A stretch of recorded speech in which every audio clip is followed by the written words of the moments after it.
Selamat pagi menjelang siang, Bapak Ibu saudara-saudara semua. Sesuai dengan permintaan pada pagi hari ini saya diminta bicara tentang masyarakat adat dan tata kelola hutan, governance. Ya, kadang-kadang bisa lebih luas dari tata kelola. Pengurusan, tapi nanti dibilang bikin kurus. Tapi intinya itu bagaimana kita menangani, mengurus masalah hutan hubungannya dengan hak-hak masyarakat adat. Dan saya pikir tadi dari Ibu Mirna, Pak Wiratno, Pak Toha sudah memberikan gambaran tentang bagaimana situasinya. Ternyata memang niatnya sudah ada. Dan niat itu sebenarnya sudah 70 tahun yang lalu. Jadi ini penting saya tekankan. Niat itu sudah ada di Undang-Undang Dasar 1945, 70 tahun yang lalu. Ya. Yang belum ada adalah political will untuk melaksanakan niat konstitusional itu. Ya. Dan di seluruh dunia, Indonesia itu termasuk negara yang salah satu yang paling progresif konstitusinya untuk yang namanya masyarakat adat. Bandingkan dengan Filipina. Filipina itu hak masyarakat adat itu atau yang disebut dengan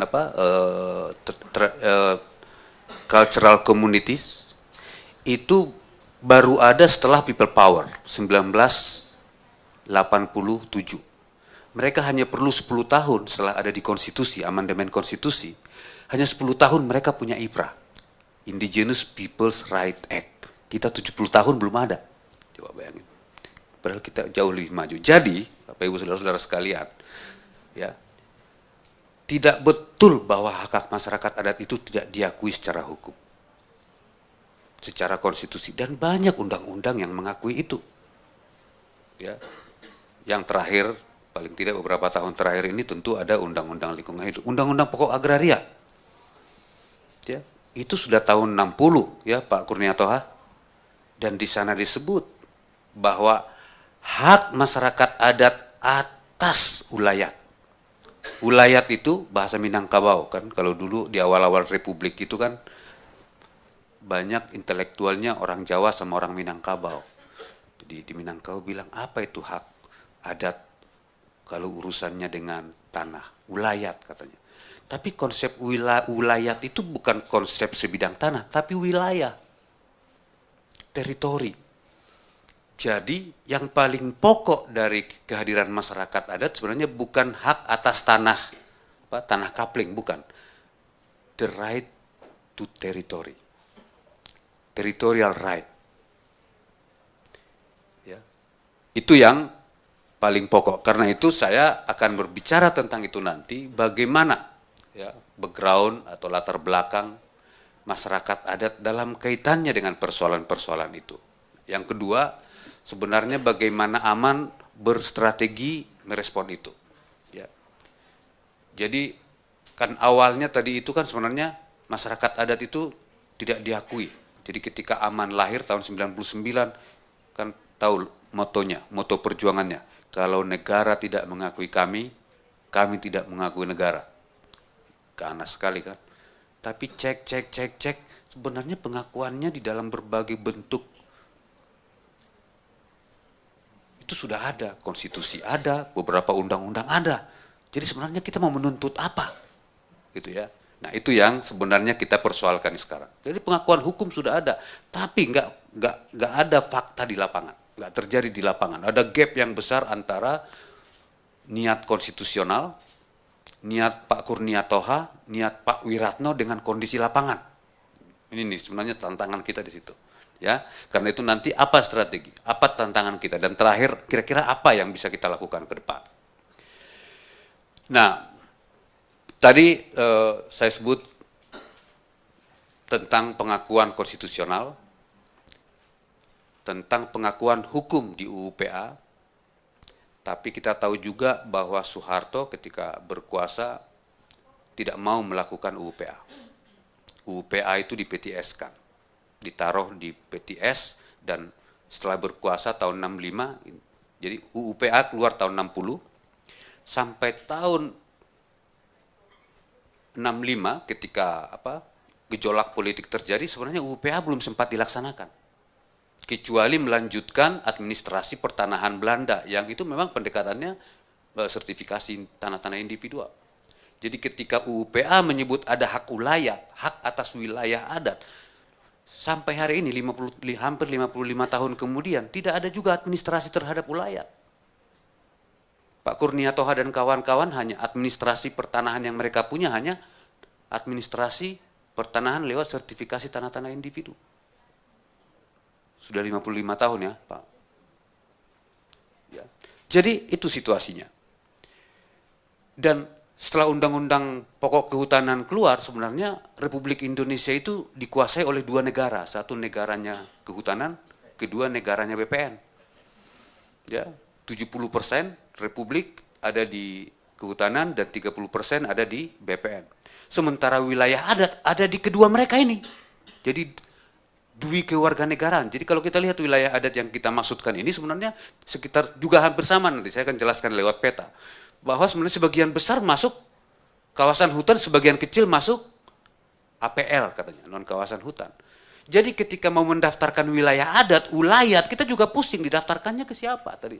Bukan hanya Pak Kurnia Toha sama Pak Wiratno yang pusing, masyarakat adat apalagi. Jadi masyarakat adat itu korban dari situasi itu. Dan itu governance menurut saya. Itu governance. Ya. Jadi governance kita nggak beres. Ya.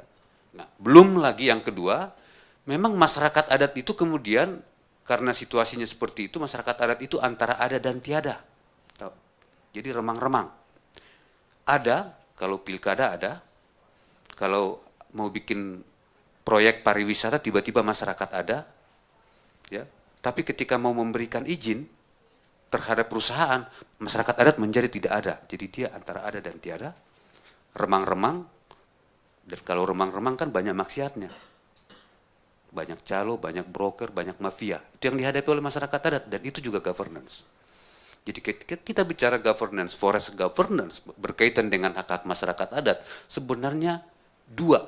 Pertama, konflik, dan yang kedua, wilayah-wilayah adat yang klaimnya tidak jelas itu, yang haknya tidak jelas itu, tempat orang korupsi, suap menyuap untuk mengeluarkan izin. Inilah menurut saya tantangan governance yang berhubungan dengan hak-hak masyarakat adat. Yang terakhir adalah memang ada harapan, karena kemudian Mahkamah Konstitusi lewat keputusannya nomor 35 melakukan koreksi terhadap situasi itu. Koreksinya dengan tegas dikatakan oleh putusan ini, sebelum memutuskan pertimbangannya dan pernyataan majelis adalah telah terjadi pengabaian terhadap hak-hak masyarakat adat. Dan akibat dari pengabaian negara itu maka konflik dan segala macam kemudian berkembang. Itulah kira-kira dasar Mahkamah Konstitusi memutuskan kenapa hutan adat kemudian dikeluarkan dari hutan negara, dan ditegaskan oleh Mahkamah Konstitusi bahwa hutan adat tidak bisa dipisahkan dari wilayah adat. Di mana wilayah adat itu adalah hak masyarakat adat. Ya. Jadi kalau undang-undang kehutanan kan menyebutkan bahwa tanah ikut hutan. Tapi Mahkamah Konstitusi kembali menegaskan tidak, hutan mengikuti tanah. Jadi wilayah adat, ulayat, tanah yang ada di dalamnya tanah ulayat, dan hutannya pun hutan ulayat, dan ulayat itu melekat dalam hak masyarakat adat, bersama masyarakat adat. Jadi inilah koreksi. Jadi koreksi itu terjadi sebenarnya sudah terlambat, tapi tidak ada terlambat, namanya juga untuk manusia. Nah, selalu pertanyaannya sebenarnya ini skala persoalannya seberapa besar sih skalanya? Jadi pertanyaan ke Aman itu, Aman jawab dong, emang masyarakat adat berapa? Siapa mereka ini? Ya, ini selalu pertanyaan. Termasuk pada tahun 2007 ketika pengesahan adopsi deklarasi PBB Tengah ke masyarakat adat. Sangat jelas di dalam statementnya pemerintah ketika menandatangani bahwa pemerintah Indonesia menandatangani pengesahan deklarasi PBB tentang hak-hak masyarakat adat. Tapinya itu, tapi kami di Indonesia tidak punya masyarakat adat. Tidak punya. Karena kami semua adalah masyarakat adat, kira-kira begitu. Ya. Kemudian kami dialog, pergi dengan kantor presiden, pergi dengan Kementerian Luar Negeri. Tapi memang nggak ada kita Pak masyarakat adat. Tapi di konstitusi ada, tapi nggak ada di dalam administrasi. Artinya apa? Sebenarnya masyarakat adat itu nggak hadir di dalam negara. Jadi ketika Jokowi ketemu kami sebelum jadi presiden, pertanyaannya adalah Pak Jokowi itu kan berkomitmen. Dia bilang, saya akan hadir di tengah masyarakat adat. Saya akan berkunjung. Dia menjadwalkan waktu itu 3 kunjungan kampanye ke masyarakat adat. Saya bilang, Pak Jokowi tahu nggak kalau Bapak kalau presiden mau hadir di masyarakat adat, tapi masyarakat adatnya sendiri sampai hari ini nggak hadir di negara, emang Bapak bisa mau berkunjung kemana?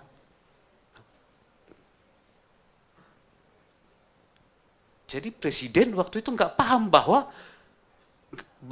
nggak ada instansi pemerintah yang mencatat masyarakat adat.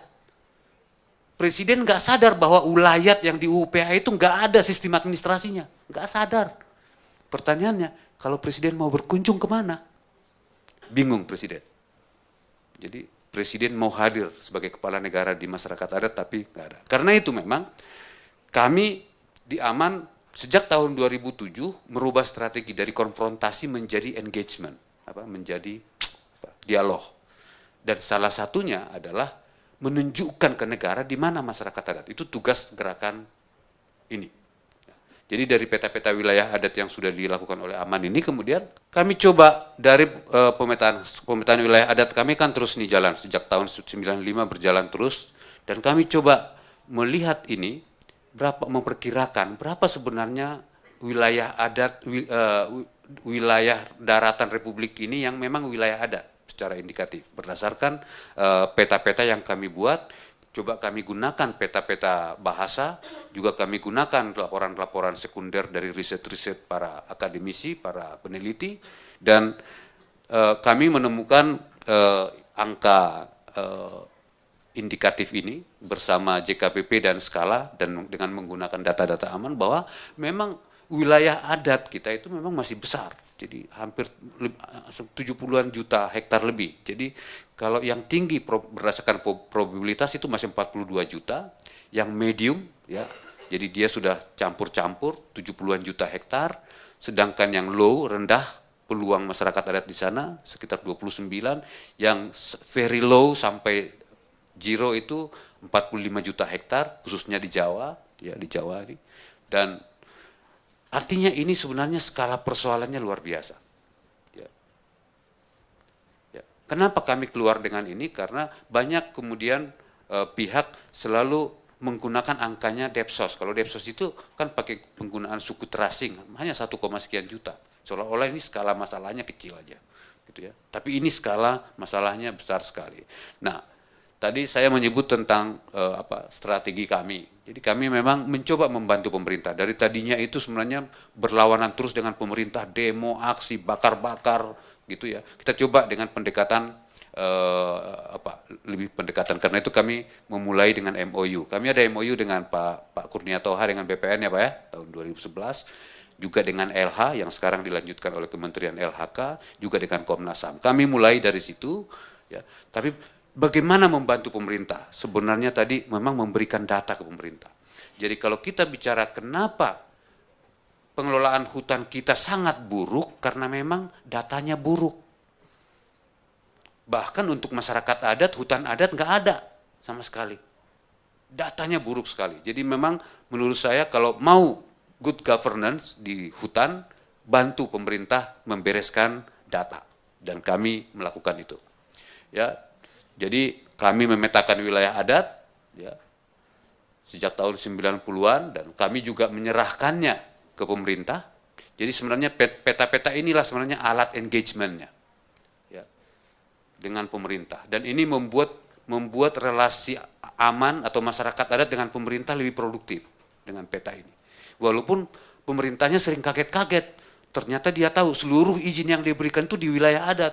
Jadi kira-kira kita diam aja, karena kaget mereka. Oh jadi wilayah adat toh HPH itu semua. Oh iya semua. Ya. Terus gimana menyelesaikannya? Akui dulu, nanti kita selesaikan toh. Beresin dulu datanya. Jadi pemerintah biasanya sudah takut. Jadi semua izin-izin yang kami berikan ini salah.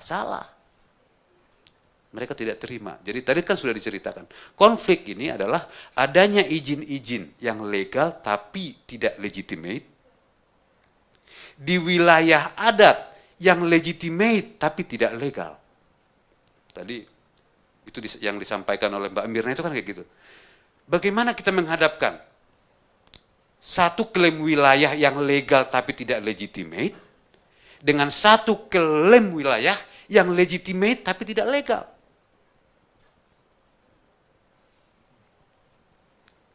Governance seperti apa ke depan? Saya pikir itu yang ditantang oleh peta-peta ini ya ke pemerintah.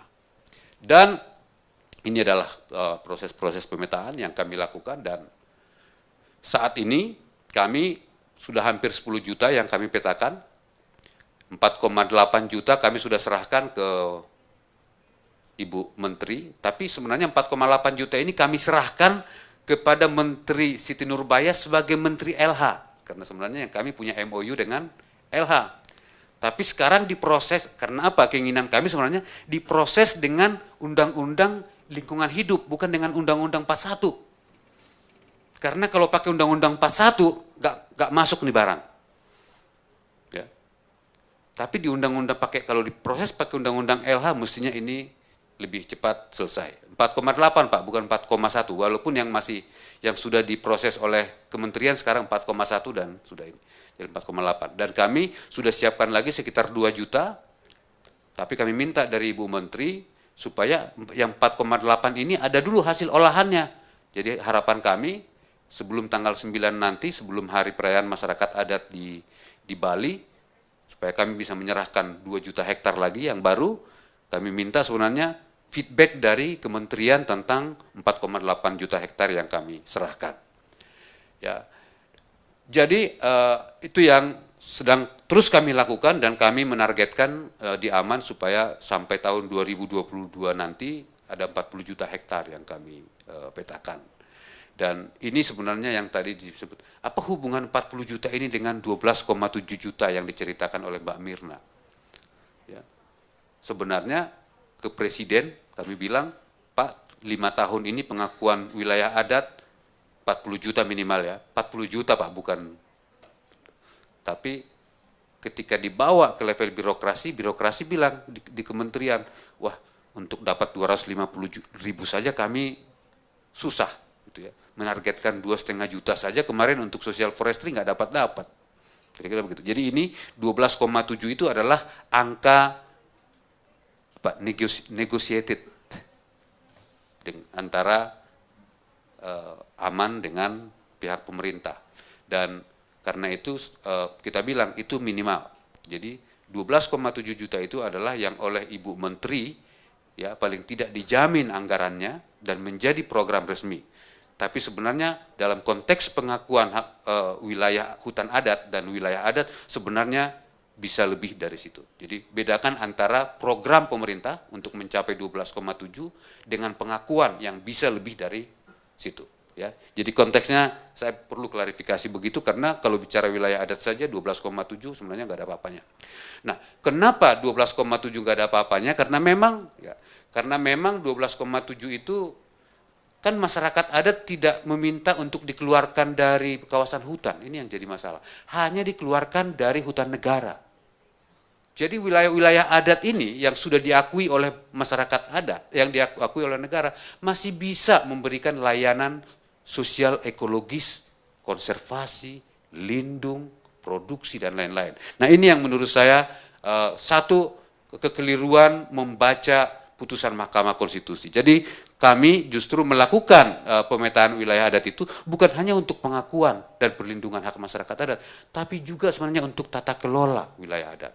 Jadi ada dua pendekatan yang kami gunakan dalam kaitan dengan hutan adat dan wilayah adat. Satu pendekatan right based, ya, pengakuan dan perlindungan hak, tapi juga functional approach, fungsinya.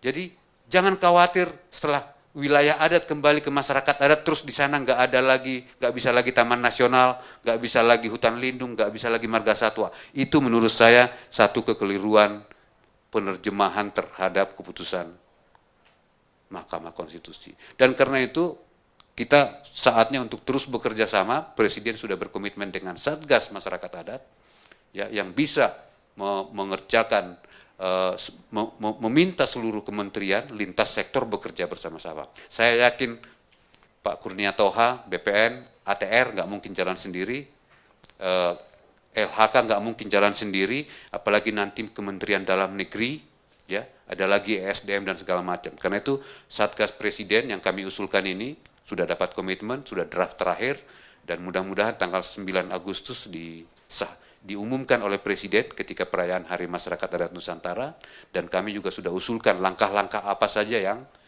dilakukan oleh Satgas itu, termasuk nama-namanya. Tinggal kita tunggu, mudah-mudahan Pak Presiden mau menerima usulan kita. Jadi sesungguhnya tidak ada alasan kita untuk tidak optimis, ya. Dan saya percaya masyarakat adat akan menjadi aktor penting di masa depan, ya, karena pembaruan hukumnya sedang berlangsung, kelembagaannya sedang kita benahi, dan komitmen politik pemerintah sudah semakin kuat. Saya pikir itu dari saya, mudah-mudahan bisa memberikan gambaran tentang apa yang sedang kami lakukan dan apa yang akan kami lakukan sendiri atau bersama-sama dengan Bapak, Ibu, dan saudara-saudara sekalian. Sekali lagi terima kasih banyak.